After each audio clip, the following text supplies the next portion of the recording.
Salut tout le monde! Je suis tellement contente de vous retrouver. Ça faisait vraiment longtemps qu'on s'était pas vu pour une petite vidéo.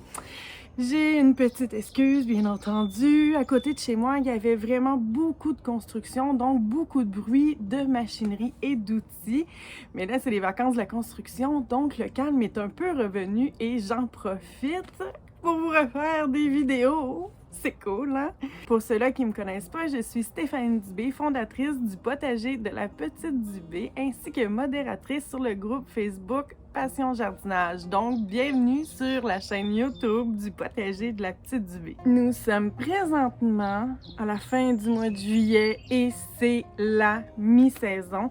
Une mi-saison qui est arrivée à une vitesse complètement folle, peut-être parce que le printemps était tardif, pluvieux, froid,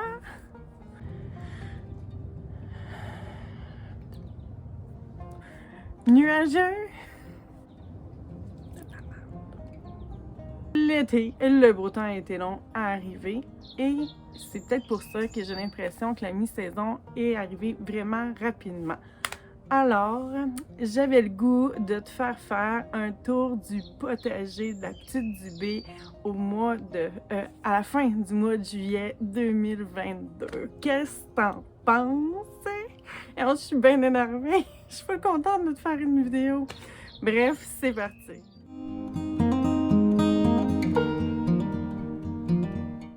Juste avant, pour m'encourager avec ma chaîne YouTube, je t'invite à t'abonner à celle-ci. Ça serait vraiment grandement apprécié, ainsi que sur ma page Facebook et sur ma page Instagram, le potager de la Petite Dubé.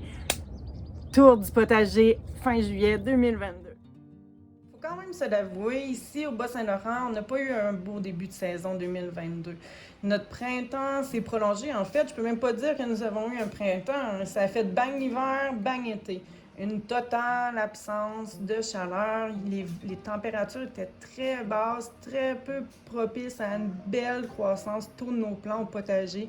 Les pluies ont été plus abondantes cette saison que les saisons précédentes, que la moyenne du moins.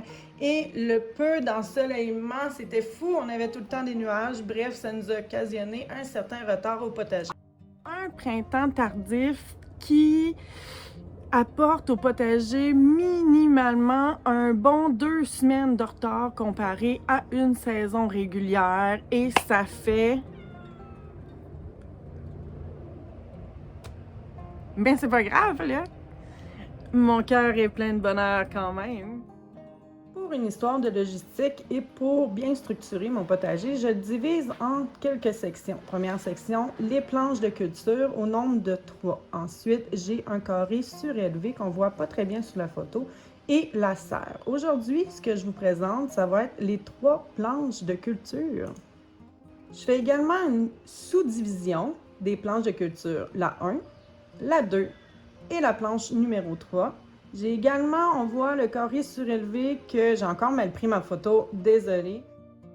On va commencer par la planche numéro 1. Toutes mes planches commencent avec des capucines parce que j'adore les capucines. C'est beau partout, c'est beau dans le potager, c'est beau dans nos assiettes. Juste à côté des capucines, cette année, j'ai mis des céleris raves. Première année que je fais ça, ça va quand même bien. La croissance, c'est pas si pire.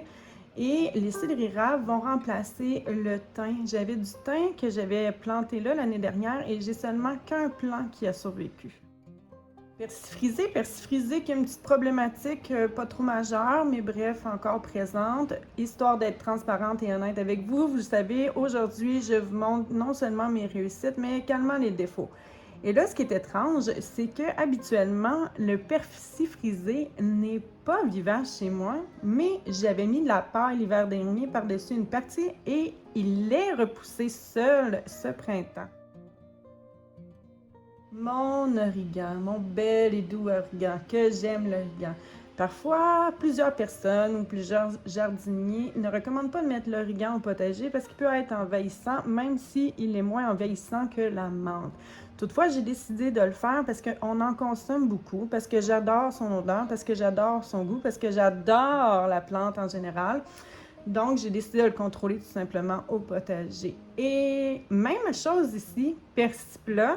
Là, on voit, tout va bien ici. Culture de l'année. Oups, l'image est à l'envers. Bon, mais vous m'envoyez désolé. Je pense que je vais laisser ça comme ça pareil. C'est trop drôle.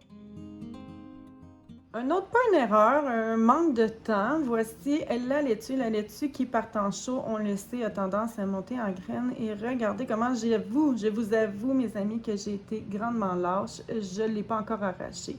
Juste à côté, mon petit basilic, un basilic grec, a été planté un peu tardivement, mais bon, on pousse très très bien. Et regardez pas les laitues à côté, je vous promets, je vais les arracher.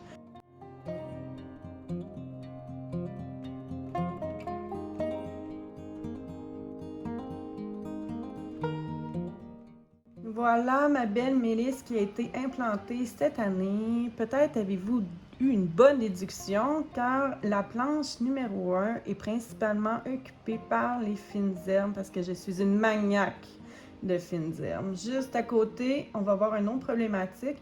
Le basilic n'a pas été une franche réussite cette année au potager. Il s'est complètement fait bouffer par les limaces en début de saison. Là, on voit une petite fleur que j'aimais bien. J'aime bien mettre des fleurs dans le potager.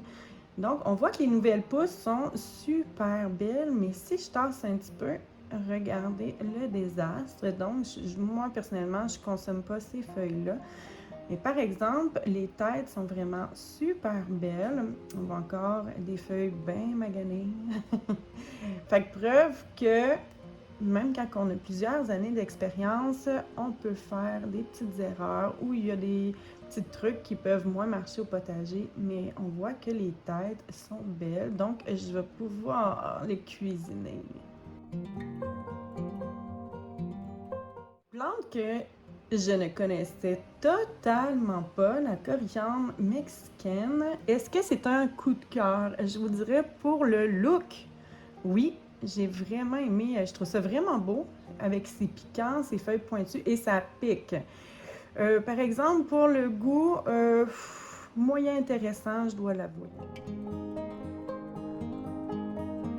Ici, alternance entre du thym que je vais encore essayer de garder cet hiver. Ah oui, c'est vrai, j'avais du cerfeuil qui a repoussé tout seul. Donc, mon thym que j'ai alterné avec de la sauge. Je vais essayer de protéger davantage mieux mon thym cette année, cet hiver, avec de la paille. Donc, on peut voir thym, sauge, thym, sauge.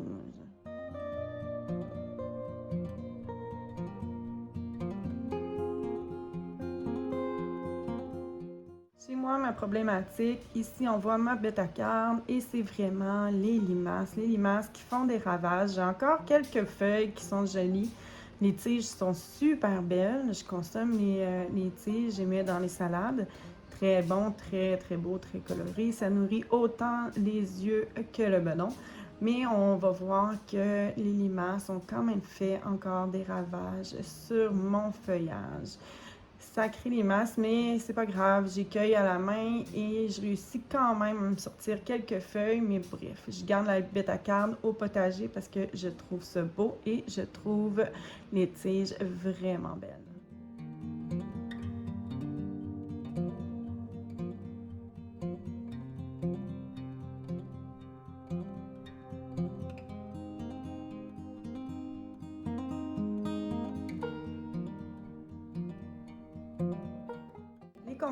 Les concombres qui ont été semés tardivement directement au potager, mais qui s'en sortent très bien. On voit des petits spots jaunes, que ce sont des fleurs.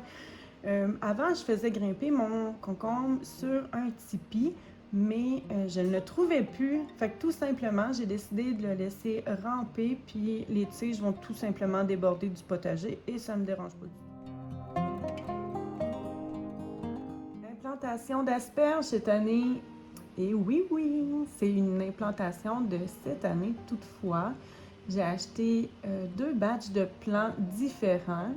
Des plants qui avaient déjà en pot 5 ans et des griffes qui avaient seulement 2 ans. Et on va voir la différence. Ceux que je manipule présentement, c'est les 5 ans. Et juste à côté, je vais les prendre maintenant, ce sont des griffes qui avaient 2 ans. Fait qu'on voit le prix, bien entendu, n'était pas le même. Je crois que j'ai payé 5 pour 5 griffes de 2 ans, 8 pour 5 griffes de 2 ans et 20 pour les gros pots de 5 ans. Ici, c'est ma vigne qui a été implantée, elle aussi, cette année. Et on va voir, j'ai des belles grappes de raisins qui s'en viennent. Bonheur, bonheur. Ah oui, c'est vrai, j'avais une amie. Elle est cool, hein? Elle est vraiment belle, j'étais heureuse de la voir. Alors, les grappes de raisins, j'en ai vraiment beaucoup. C'est super chouette.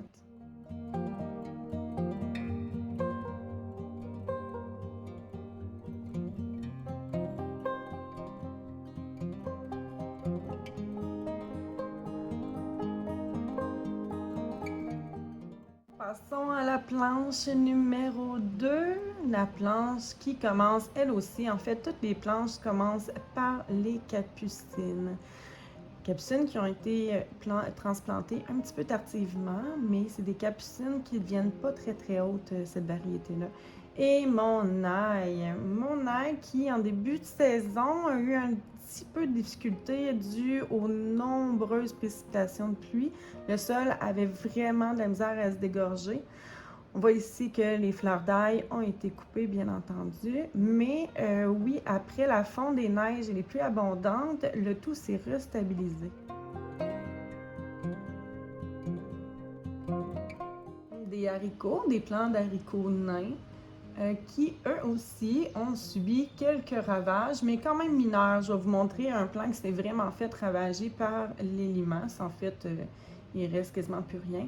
Mais le reste des plants, comme on peut voir, va très très bien et très en santé. Fait que les haricots nains ne produisent pas encore, retard au potager, mais bon. Juste à côté, ma fines herbes. J'adore les fines herbes, je suis maniaque de fines herbes. Coriandre qui est en pleine santé, dont la récolte va se faire bientôt pour un pesto de coriandre. Et je vous jure, mes amis, c'est un pur délice. Marigold, juste à côté de la coriandre. Et là, si vous pouvez, comme vous pouvez voir, si vous observez bien, plus vers la gauche, il y a du feuillage. Et plus vers la droite, il y a des fleurs. En fait, c'est que je divise la plantation ou les semis de marigold en 2 phases. La première phase, c'est une phase à l'intérieur et la seconde à l'extérieur afin de prolonger la floraison. Juste à côté, semis de zucchini, un vert et un jaune, qui ont été faits directement à l'extérieur. Et là, vous pouvez voir, je voulais vous montrer que ce zucchini-ci avait les nervures plutôt blanchâtres, grisâtres. Et non, ce n'est pas la maladie du blanc, c'est vraiment cette variété qui est faite comme ça. Le blanc, ça ressemble pas à ceci. Comme j'aime vraiment introduire des fleurs au potager, juste au pied des zucchini, j'ai planté des centaurées. Le zucchini va pousser plus rapidement que les centaurées, donc va avoir le temps de prendre sa place et les centaurées vont pousser au travers des feuilles de zucchini. À la fin de la planche numéro 2, nous avons mes patates qui sont divisées en 2 sections. En fait, la section qui est plus vers le bas, c'est des patates grelots Louis Albert. C'est vraiment une variété que j'adore. C'est Michel Lachombe qui me l'avait fait découvrir. Mais là, malheureusement, chez nous, heureusement, je suis bénie des dieux. Je n'ai pas de dorifort, communément appelé la bébite à patates, mais mes limaces trippent bien raide sur la patate Louis Albert. Fait que le soir, je cueille pas rien dans le potager, je m'en vais récolter des limaces.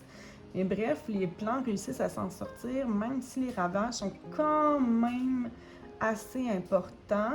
Le plant, malgré tout, continue sa croissance. Juste à côté, ce sont les patates bleues qui, elles, on va le voir lorsque je vais approcher la caméra, sont vraiment moins attaquées par les limaces. Je n'ai aucune idée pourquoi.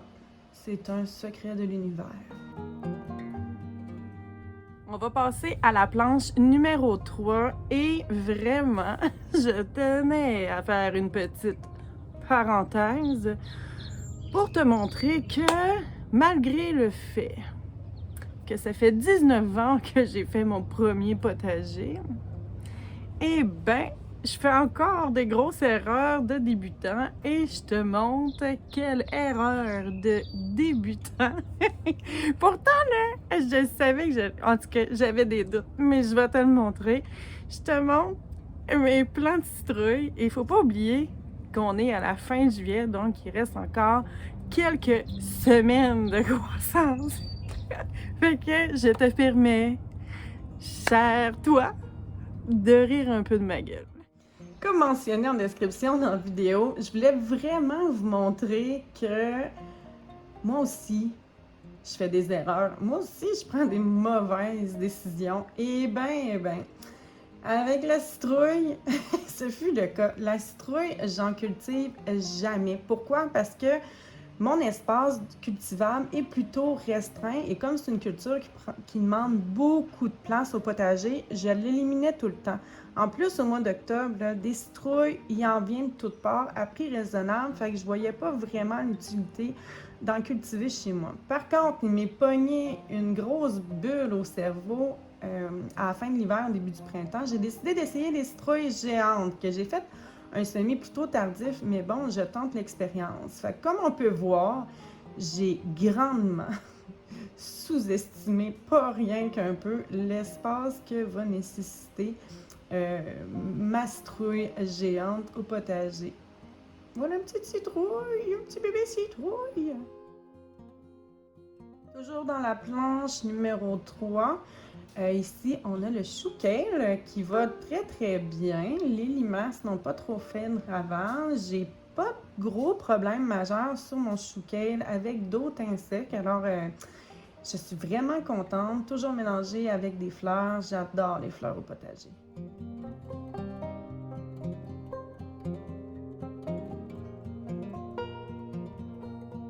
Les oignons, différentes variétés d'oignons. J'en ai des blancs, des jaunes, des rouges.